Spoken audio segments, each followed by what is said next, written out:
Usonga Samuel Atandi oyier Nyalodia kaka jakom komiti mar loso budget kendo kao kar jaod bura ma Kiharu Ndindi Nyoro kinde matindi Mwale to na oyier mar telo ne komiti mar ng'iyo tije omenda jopiny kata PAC. Jafombo marwa mar siasa Chris Owino miyo ler mar wachni. Ndalo machuok bang' ogai mar ODM Raila Odinga kod jatend piny William Ruto keto kogi ogirimiti mar tiyo kanyakla, duond bura mar ODM oyudo loch maduong' e yiero mag jokombe mag komiti mag od bura. Jaod bura mar Lego Usonga Samuel Atandi oyier Nyalodia ka jakom manyien mar komiti mochung'ne loso budget kendo kawo kar jaod bura ma Kiharu Ndindi Nyoro.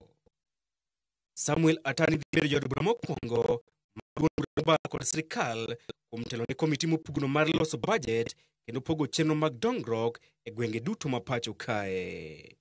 Lemo makamano osebedo kae telo ne kod duond bura manie loch e historia mar od bura maduong' ma pacho kae nyaka ne piny Kenya yudo loch e higa mar 1963.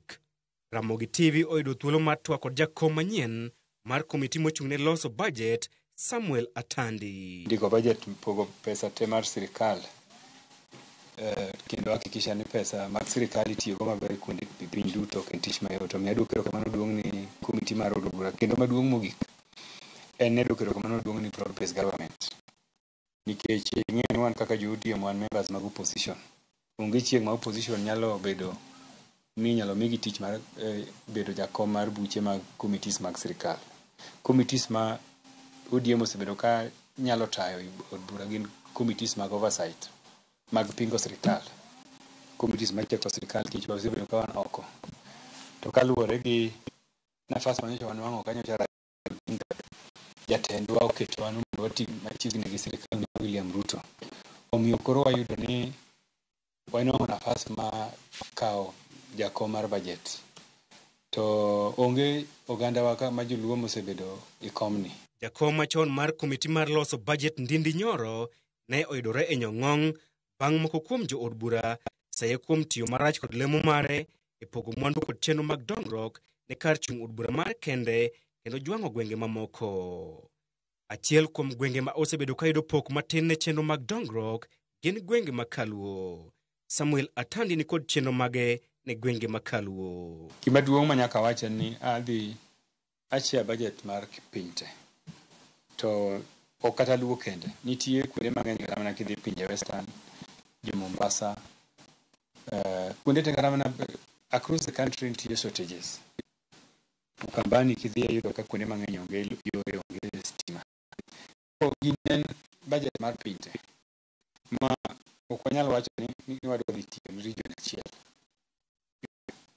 Wadwa ni warango issues man go Nyanza kaka mag stima, mag barabara alongside other regions, nikech ginen gi jopiny to parliament oting'o wajumbe te.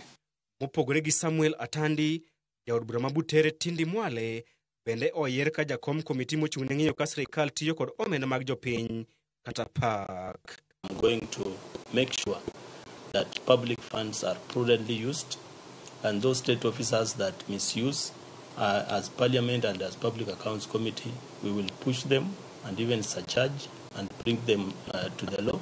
ODM bende nigi geno mar dhi telo ne komiti mar thieth, komiti mar ohala kaachiel kod jotich e yiero machielo madhi timore odiochieng' makiny. First, to congratulate you, Honorable Atandi, on your ascension to... Duond bura mar ODM ochako pono leo mamilimili mar keny margi kod piny owacho mar Kenya Kwanza bang' kawo tend komiti abich madito mag od bura mosebedo ka imako kod piny owacho e kinde mokalo. Chris Owino, Ramogi TV, Parliament Buildings, Nairobi. Jotend arita ma Nyanza kod